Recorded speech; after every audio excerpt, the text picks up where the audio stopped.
More now on that breaking news. Prince Harry and his wife Meghan in a catastrophic car chase through New York. The couple, along with Meghan's mother, were chased for more than 2 hours. At this point, we're hearing by a half a dozen vehicles. I want to bring in Dominic Patten, once again, senior editor, legal and TV critic for Deadline Hollywood.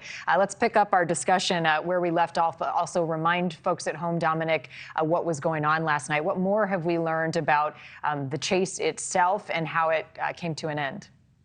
Well, actually, we have some breaking news from Deadline's Max Gobart and Anthony D'Alessandro that we've learned that Prince Harry, Meghan, and Meghan's mother are unharmed and did not go to a hospital after this occurred last night. So at least that's a little bit more information we're getting out. You know, as you said, this has been referred to as a catastrophic, near catastrophic car chase. Everybody knows what that's implying with Prince Harry's mother and her death in 1997 in Paris, in a car chase with paparazzi. So clearly a lot of heightened feelings here, a lot of heightened tensions. Like anything in this, Marni, and you know this as a seasoned journalist like I do, the information drip is going to happen over the next couple of hours. You know, earlier you guys had on a guest who said, of course, what's going to come from Buckingham Palace.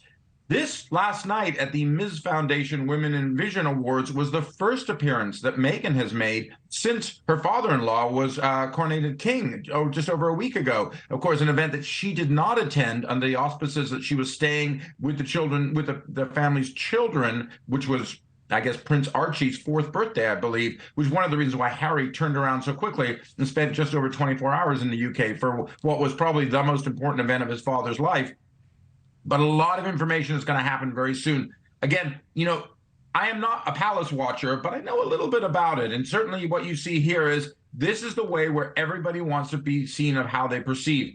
I don't mean to look upon it too hard, but if we all remember the movie The Queen, which gave us a bit of a sense of what happened backstage after the death of Diana, Princess of Wales, the palace and their aides are trying to figure out how to address this, but keep themselves on what seems to be the good side of their decision not to provide security for Prince Harry and Meghan as non-working royals living in the United States, and at the same time be seen as an empathetic family concerned about their second son. I think there's a delicate balancing act happening here. I wouldn't be surprised if emails and telephone calls are happening at rapid pace across the Atlantic. Right. And just to give some insight into what you're saying there, Prince Harry has asked for security to be paid for because of the safety concerns around his family. The palace has said you're no longer part of the royal family, essentially, after this very public rift, and they're pushing back against providing that security. That's the status of that back and forth, correct?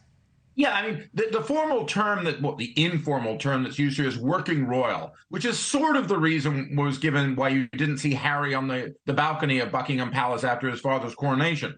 Other people would say, well, there were some people on that balcony who weren't exactly working. You know, the noticeable absence were Prince Harry, who's obviously having a rift or estrangement from his family, and of course, Prince Andrew, who has just been so scandalized, nobody really wants to be seen standing next to him. But I think that this notion of what makes a working royal in the 21st century now with Harry and Meghan has to change significantly. The fact of the matter is they are by far the most media portrayed royal members of the royal family at this junction. They are all over the tabloids and broadsheets of the UK, all over cable news. We are talking about them. This event has caused rifts all throughout, you know, the boroughs of Manhattan to figure out what happened. We've yet to hear anything official from the NYPD, though we do understand that there were at least 2 officers involved in this. So this is all going to come together over the next several hours, perhaps a couple of days. And of course, like any media story like this, it's competing with, as we saw, the president talking about the debt ceiling and Speaker McCarthy and other events that are happening all over here in Hollywood, the Writers Guild strike, et cetera, et cetera.